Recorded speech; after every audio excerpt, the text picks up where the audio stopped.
I'm going to talk about liquidity void and the importance of it. This is NQ daily chart, and as you can see, this was a big expansion on this particular leg, and there was a void that was created out of this new week opening gap. So if you see here, the price high, this candle high, was at this level, which was 25570.75, right? And then if you look at this next candle that opened, its low was 25700. So if you look at the price delivery after this candle opened, it expanded, right? And these are daily candles, so it expanded for a few days, leaving this area totally like as a void, wherein no buy side or sell side delivery took place, or in other words, the price never traded in this area.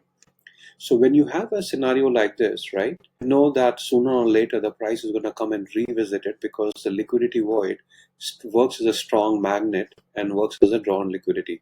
So now with today's candle, what we saw was finally, I mean, this is the daily candle, but if you look at the lower time frame candle, it sort of grinded down and filled this void. And here we are today, right? This is today's candle being developing right now.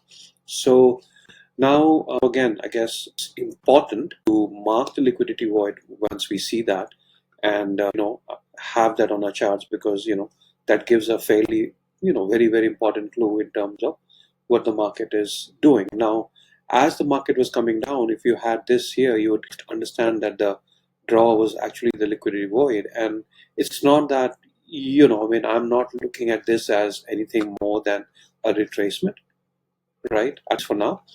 And given that logic, here is what I'm also looking at. So if you look at this level, this was the all-time high, right? And this is the low.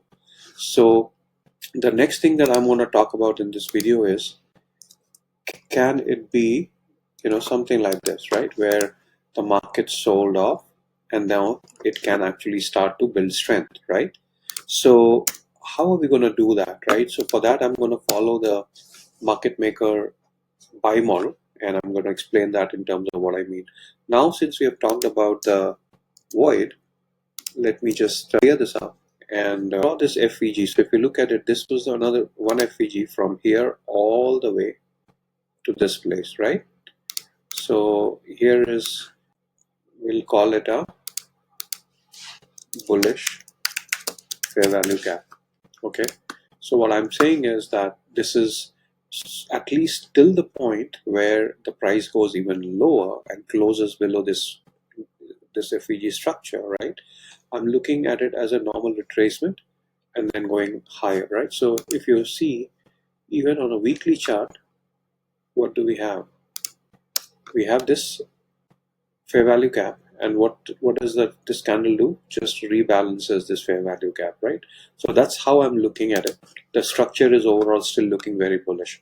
Now, in terms of how we navigate through this, as I was talking about earlier, from here to here, and then if the price actually has to go higher, I would follow the market maker buy model. So if this was the sell side of the curve, this has to be the buy side of the curve. So now, with that context, let's just get to an hourly chart. Okay, now this is actually a 15-minute chart. So this is the all-time high, right? This is the low that it just made, and what I've done is I've just drawn this range and divided them into quarters, right? Now this was a liquidity void that got filled, right? That we just talked about. So I'll just take this out. Now, in terms of structure, if you look at it, here is one consolidation, right?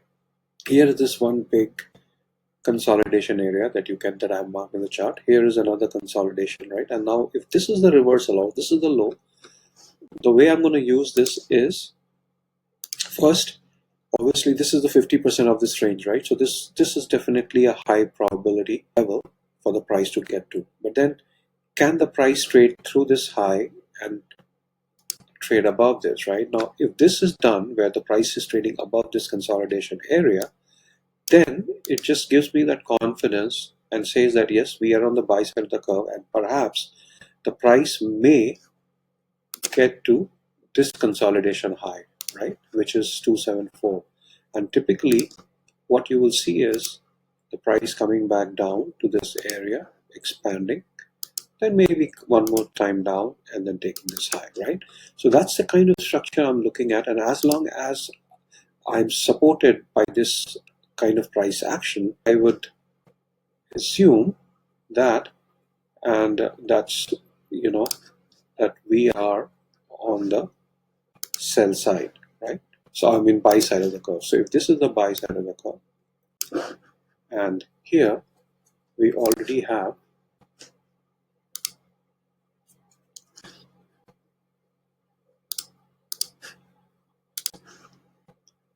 the sell side of the curve, okay? So sell, 1, 2 stage, so one consolidation, second consolidation, third consolidation, quick move down. Now this is a quick move up. Whether we on the buy side, as I said, once it trades through this, the probability of this being going higher increases many folds, right? And this is the kind of structure I'll be looking at, right? Broadly, as we start to look at the market. Now, if it has to fail, right, and if it has to make a lower low, that's also important to talk about, right? Then typically what we may potentially see is something like this, right? Coming down, or for that matter, if it's really weak, it may not even get there, and then somewhere around the line it fails, right? So, by just doing this kind of analysis, it just helps you navigate the market better, right? And that's why these consolidation areas on the sell side and marking them becomes extremely important. So hopefully this video. Hey everyone, it's Dale here. I hope you enjoyed the video. If you like to trade alongside me and our team of prop firm funded traders every day, then click the link below the video and hop aboard. We are looking forward to trading with you.